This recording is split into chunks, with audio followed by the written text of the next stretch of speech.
Hallo zusammen. Heute in diesem Video geht es um die Zuschauerfragen, denn ihr habt mir Fragen gestellt und ich versuche sie mal ein bisschen detaillierter zu beantworten und darauf einzugehen.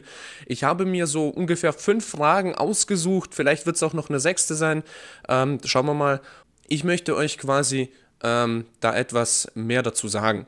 Vorweg, bevor wir das Ganze anfangen, möchte ich mich recht herzlich bedanken. Das Video ist nämlich richtig gut angekommen. Ihr wisst, dass mein Kanal relativ klein ist und, sag ich mal, langsam wächst. Aber ich habe in 6 Tagen über 70.000 Views, über 1000 Likes. Und das Krasse ist, dass 96,4% positiv angekommen sind. Das heißt, es gibt immer einen kleinen Teil, der ist immer unzufrieden. Man kann es ja auch nicht jedem gerecht machen. Aber vielleicht sind das auch bloß die Fragen, die komisch sind. Also werden wir alles klären. Und ja, da möchte ich gleich loslegen. Fangen wir mit dem ersten an, und zwar geht es darum, ich bekomme immer wieder Kommentare, Diesel enthält leider auch Cadmium, darüber wird nicht gesprochen. Unter anderem habe ich euch ein paar andere Beispiele, die immer wieder gestellt werden, und da muss ich immer wieder darauf verweisen. Also wir unterteilen einmal in die Gemischzusammensetzung, also die Gase, die entstehen, die Oxidationen, Reaktionen, die aus einem Auspuff herauskommen, und wir differenzieren einmal die Partikel. Es geht in diesem Video hauptsächlich um die Partikel. Die Partikel haben dazu geführt, dass wir Fahrverbote erteilt bekommen haben, und aufgrund dieser Partikel wurden Maßnahmen ergriffen. Seid bitte themenbezogen und antwortet auch, wenn dann bitte themenbezogen, und versucht nicht irgendwelche Aber-Themen zu bekommen, weil es eigentlich gar nicht darum geht. Wenn ihr fachlich etwas habt, wo ihr detailliert in die Partikel reingehen wollt, gerne können wir diskutieren, oder über die Abgaszusammensetzung, da habe ich gar kein Problem damit. Ich bin, glaube ich, auf dem aktuellsten Stand, was das Ganze angeht, und darf auch Abgasuntersuchungen durchführen. Das ist mir erlaubt als Technikermeister, und deswegen sage ich, okay, lass uns diskutieren, aber in diesem Thema eben nicht. Die nächste Frage, die mir gestellt worden ist von Paul CDI. Er meint, dass die Rußpartikel und der Cut erst ab einer bestimmten Temperatur richtig funktionieren. Und da gibt es auch eine folgende Antwort. Ich habe das Ganze mal gemessen und bin selber sehr gespannt gewesen, was da passiert, wenn denn so ein Fahrzeug im kalten Zustand gestartet wird. Wie sieht das Ganze aus? Was stößt er für Partikel aus? Und da bin ich auf ein interessantes Messergebnis gestoßen. Also ihr seht, ich zeige euch mal, das Fahrzeug war ein VW T6 Euro 6, Baujahr 2016, und den habe ich angeschlossen, und laut den Istwerten, die das Fahrzeug hatte, war das Fahrzeug bei 17 Grad Temperatur. Also es ist draußen gestanden und es war relativ kalt. In diesem Diagramm seht ihr links, dass die Werte bei ca. 800 anfangen. Interessant ist, ich habe nämlich leider nur diesen Ausschnitt, weil ich von der Zeitspanne nicht mehr sehen kann. Die Außenluft hatte irgendwas mit 2500 Partikel. Als ich diese Sonde in den Auspuff gesteckt habe, ist mir die Partikelanzahl runtergegangen auf ungefähr 800, und dann habe ich auch das Fahrzeug relativ zügig gestartet. Man sieht, dass der Ausschlag nach oben geht und dann wieder absinkt und sich irgendwo unten dann nach ein paar Sekunden einpendelt. Ich habe dann nach ungefähr 10 Sekunden dann einen Durchschnittswert gehabt von zwischen 150 und 200. Also das ist auch relativ wenig. Woher das kommt, dass die Fahrzeuge so effizient sind und das mit diesen Temperaturen heute gar nicht mehr so relevant ist die Homologation. Und zwar ist es so, dass Fahrzeuge, die ab einem bestimmten Baujahr zugelassen werden, in einer Prüfkammer geprüft werden. Und ich sag mal, ich fange mal mit Euro 1 an, es ist jetzt kurz zusammengefasst. Die Euro 1 Norm, da war das so, das Fahrzeug musste einfach betriebswarm sein, man hat die Abgase geprüft und fertig, und dann hat man gesagt, okay, du erfüllst die Norm oder nicht. Man hat aber festgestellt, dass die Euro 1 Norm einen ganz großen Nachteil hatte. Denn wenn die Fahrzeuge kalt waren, haben sie teilweise wirklich bestialisch schlechte Werte gehabt. Und deswegen hat man gesagt, man führt dann Euronormen ein und ändert die dann. Man hat dann hier, wie bei Wikipedia zum Beispiel, diese Euronormen, und das ist sehr interessant, da steht rechts dran, Kaltstart nach 40 Sekunden, Euro 2. Und da ist es so, dass das Fahrzeug auf eine Temperatur von 20 Grad gebracht wird, also so als Beispiel, ich bin mir da nicht ganz sicher, aber so habe ich das mal mitbekommen gehabt. Das wird in eine Kammer gestellt, das Fahrzeug kühlt auf genau 20 Grad ab, das Fahrzeug wird gestartet, es werden genau 40 Sekunden abgewartet, und dann werden die Abgase gemessen. Und dann sagt man, okay, bekommst du die Zulassung oder du bekommst sie nicht. Bei Euro 3 ist es so, dass alle Fahrzeuge, die Euro 3 haben oder höher, müssen das schon ab Kaltstart. Das heißt, man geht davon aus, 20 Grad, man startet das Fahrzeug und dann beginnt schon das Messprozedere. Und dann gibt es ein bestimmtes Zeitfenster, in dem die Abgase gemessen werden. Es wird dann ein Mittelwert ermittelt und das ist dann quasi dann deine ausschlaggebende Abgasnorm, ob du die bestehst oder nicht.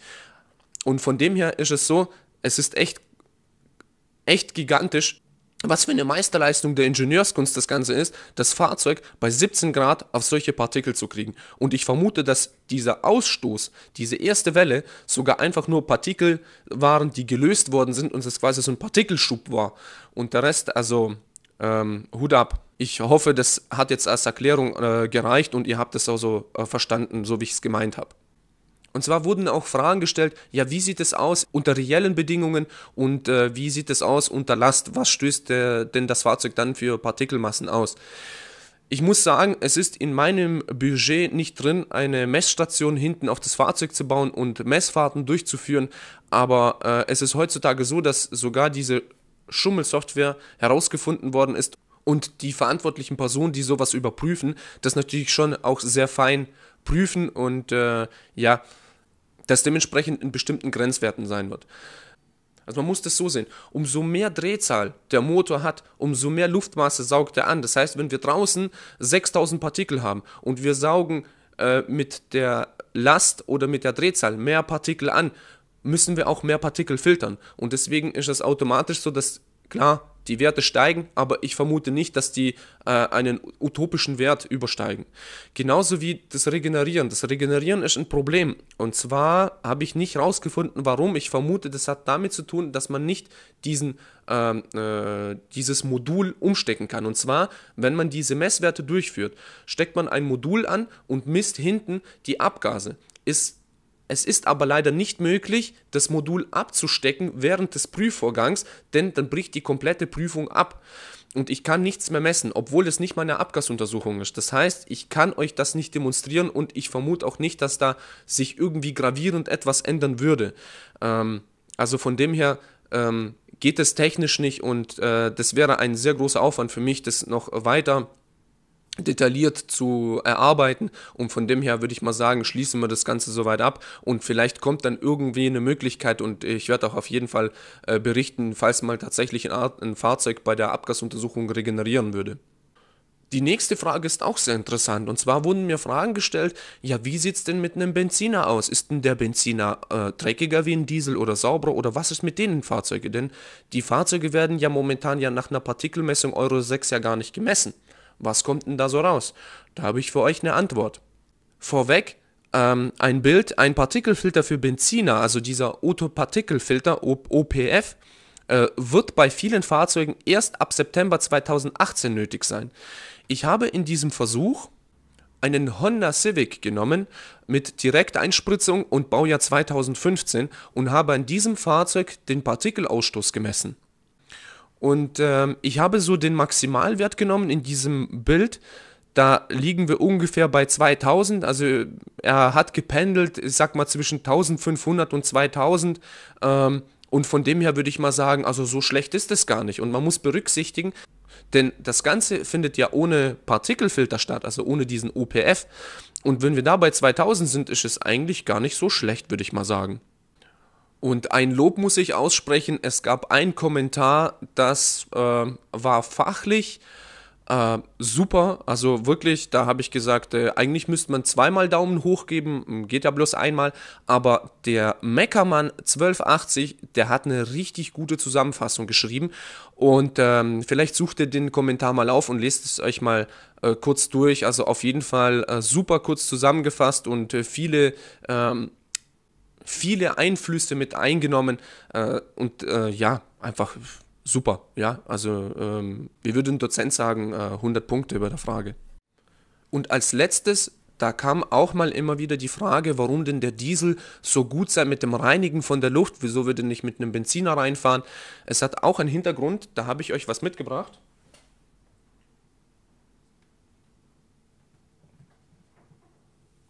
Und zwar, seht euch mal das an. Das sind zwei unterschiedliche Filter. Der hier ist vom Diesel und der hier ist vom Benziner. Ihr seht, der hat irgendwie so einen komischen Schaumstoff obendrauf oder so eine komischen Stoff da oben drauf und was es für einen Hintergrund hat. Und zwar folgendes: Ich werde euch ein paar Daten hochladen hier als Bild und da seht ihr, dass der Diesel gegenüber dem Benziner eine sehr hohe angesaugte Luftmasse hat. Der Hintergrund ist der, dass die heutigen Diesel so oder so entlastet fahren und mit Luftüberschuss. Entlastet heißt, die haben eigentlich eine Klappe, die immer offen ist, eine Drosselklappe oder eine Abstellklappe, und der Diesel saugt 100% Luft an und spritzt auf diese Luft das Gemisch ein. Das heißt, umso mehr Gemisch, umso höher die Drehzahl. Und deswegen saugt allein schon ein Diesel im Stand ein immenses Volumen an Luft an. Ich habe mal grob durchgerechnet und bin zu dem Ergebnis gekommen, dass ein Diesel im Stand, also so ein 3 Liter, ungefähr in 2 bis 3 Minuten 1 Kubikmeter Luft angesaugt hat. Und das ist eine ganz schöne Menge. Und das ist auch der Grund, warum der Diesel da so viel Luft durchzieht und so eine Matte hat. Das ist quasi so ein Schutz, weil wenn ihr mal öfters die Luftfilterkästen von Diesel und Benzinern mal anschaut, werdet ihr in diesen Dieselfahrzeugen viel mehr groben Schmutz, Blätter, irgendwelche Reste und Sand finden, weil die halt eine enorme Durchlaufmenge an Luft haben. Tja, und die Fragen habe ich jetzt grob mal durch und ich hoffe, das hat euch weitergeholfen. Die Fragen wurden beantwortet und das Video wurde mal ein bisschen aufgeklärt in Bezug auf die kleinen Fragen, die noch offen waren. Und ja, ich sage nochmal recht herzlich Dankeschön für alles und falls ihr irgendwie was habt und irgendwas stellen wollt, gerne. Ich versuche das so einfach und verständlich wie möglich zu erklären und freue mich immer auf die Kommentare und ja, starten ins Wochenende. Tschüss, wir sehen uns.